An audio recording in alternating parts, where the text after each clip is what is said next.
Add-on Solutions. Add-on Desire. Hello viewers, welcome to Adopt Solutions Daily News Analysis session. I am Lokesh Penmunda. This session is designed while keeping in mind the needs of aspirants preparing for banking, groups and such other examinations. Make a use of it.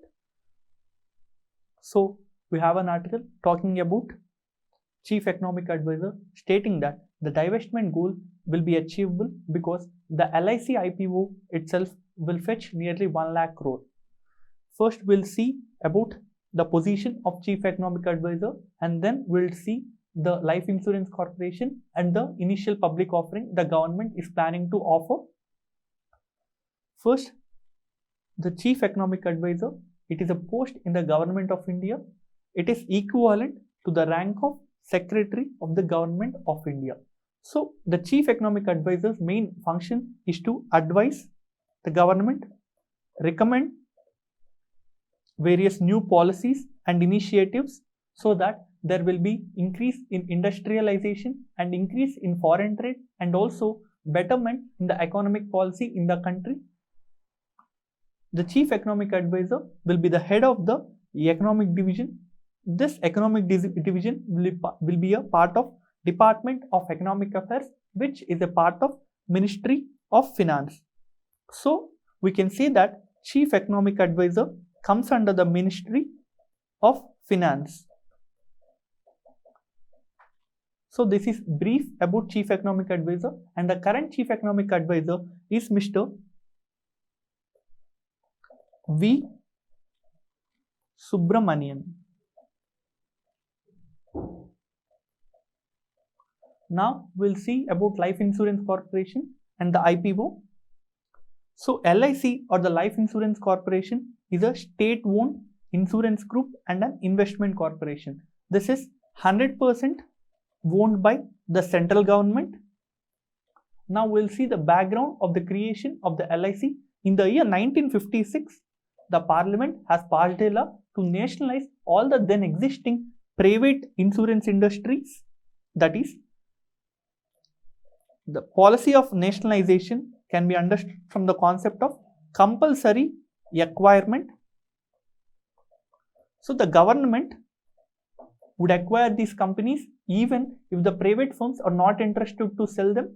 This is called as nationalization, and in the year 1956, nearly 245 insurance companies have been nationalized and merged, and this merged entity has been given the name of Life Insurance Corporation. And currently, the Life Insurance Corporation holds a majority share in the amount of insurance in the country.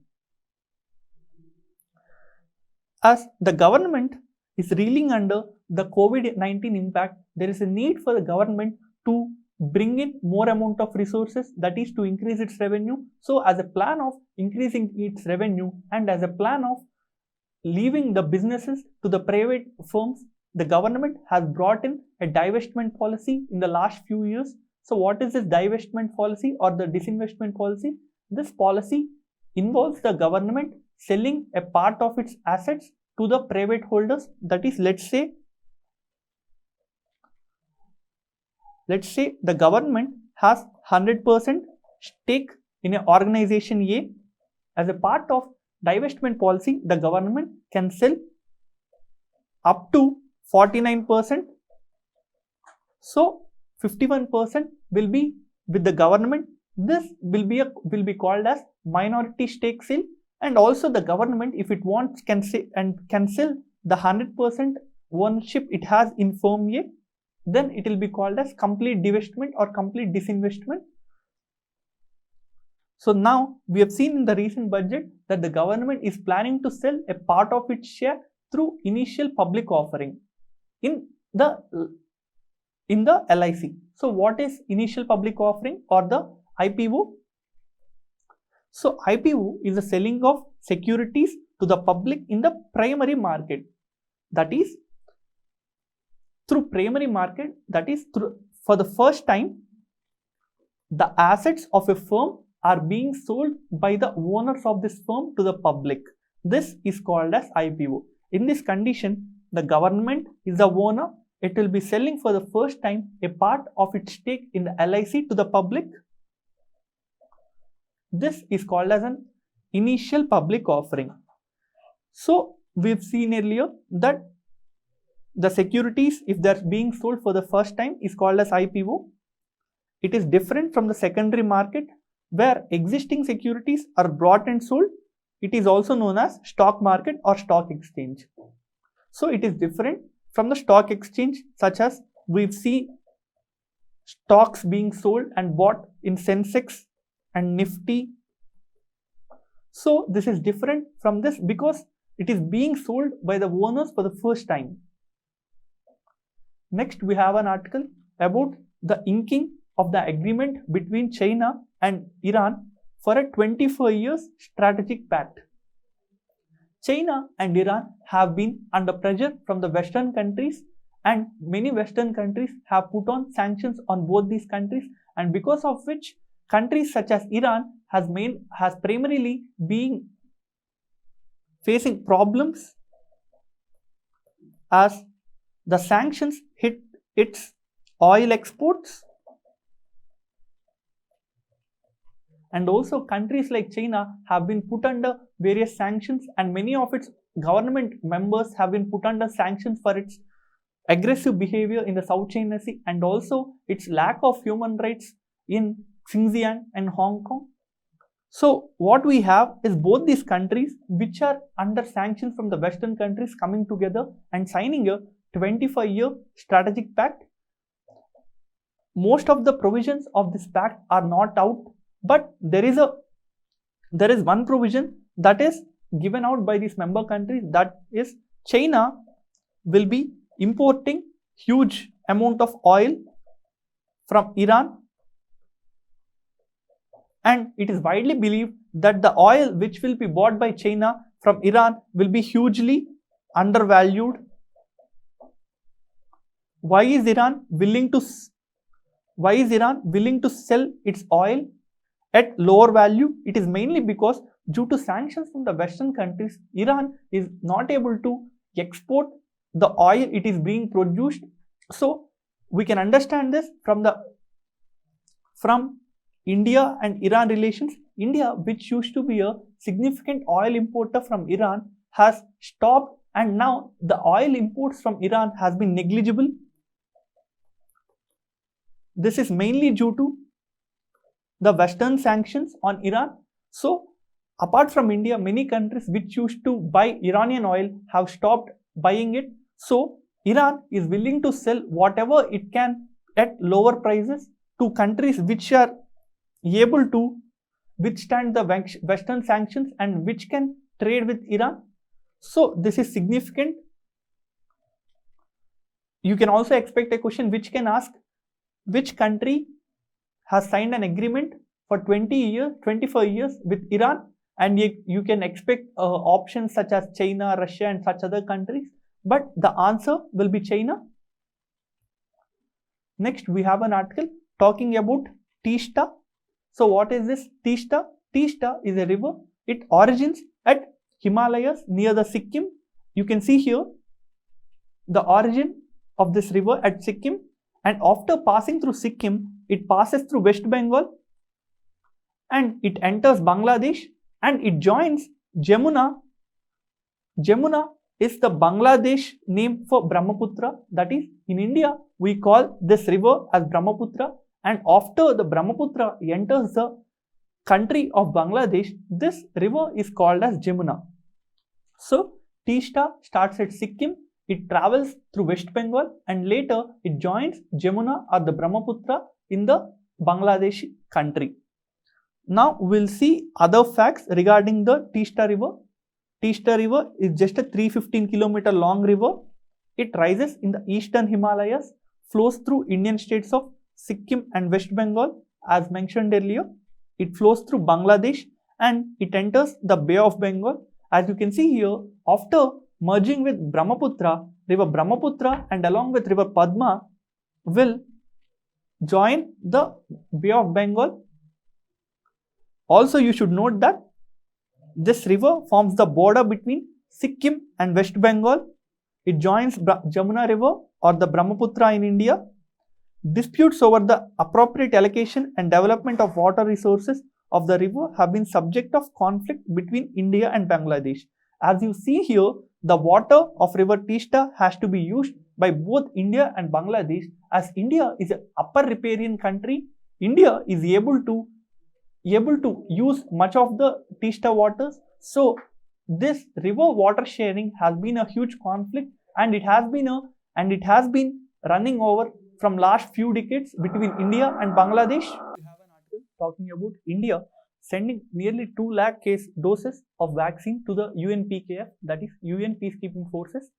First, we need to understand what is this UN Peacekeeping Forces. So, UN Peacekeeping Forces, which work under the UN Secretariat, it helps countries to navigate the difficult path from conflict to peace. That is, let's say there is a country in Africa and there have been violent clashes between civil groups or between two countries. So then if the UN Secretariat or the United Nations General Assembly, if they are willing to send this UN peacekeeping forces, these forces will be deployed between these countries so that they will mitigate the conflict between these member countries or between various communities in the country. So this is the main objective of UN peacekeeping forces.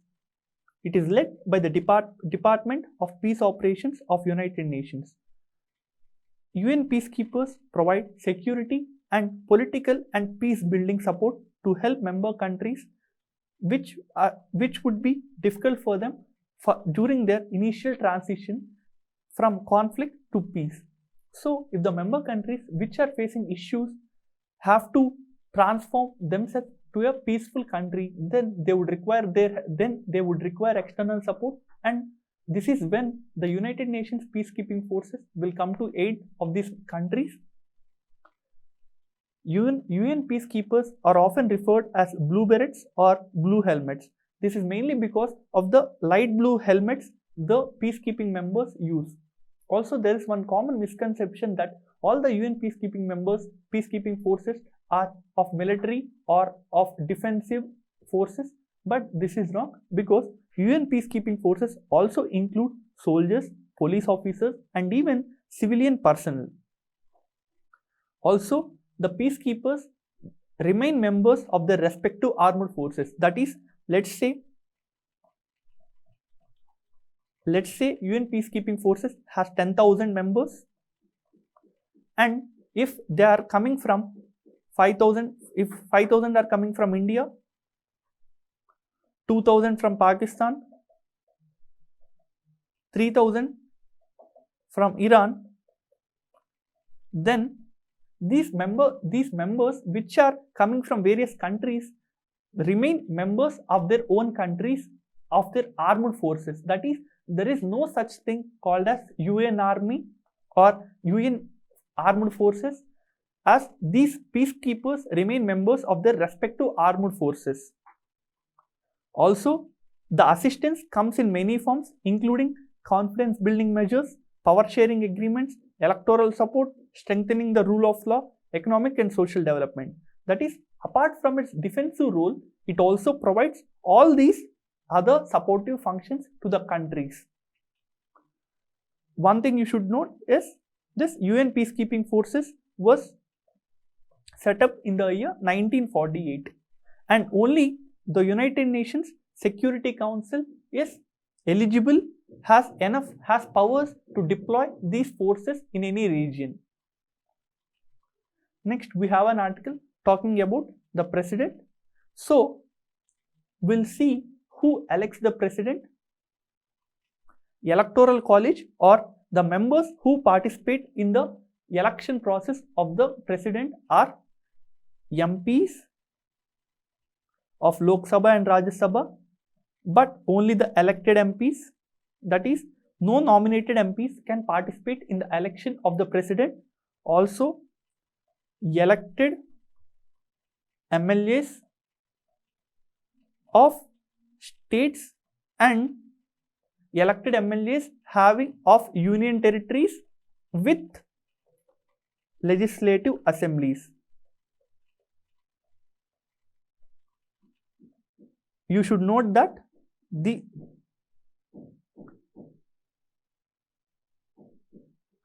you should note that only the elected members of both Lok Sabha and Rajya Sabha and even the elected members of Legislative Assembly alone can participate in the election process of the president. That is, only these members can vote in the presidential election.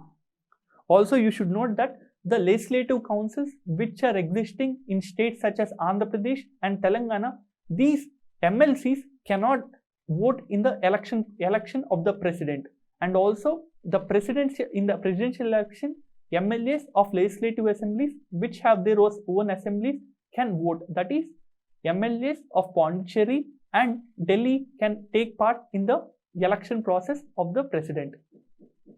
So all these members which we mentioned now can give their votes to the president. Next, we have an article with the Chief Justice of India, Bobde, lauding or appreciating the Uniform Civil Code in Goa. So first we'll see Uniform Civil Code in brief. The Uniform Civil Code calls for formulation of one law for India which would be applicable for all religious communities in matters such as marriage, divorce, inheritance and adoption. Currently, we have something called as Hindu Code. This code codifies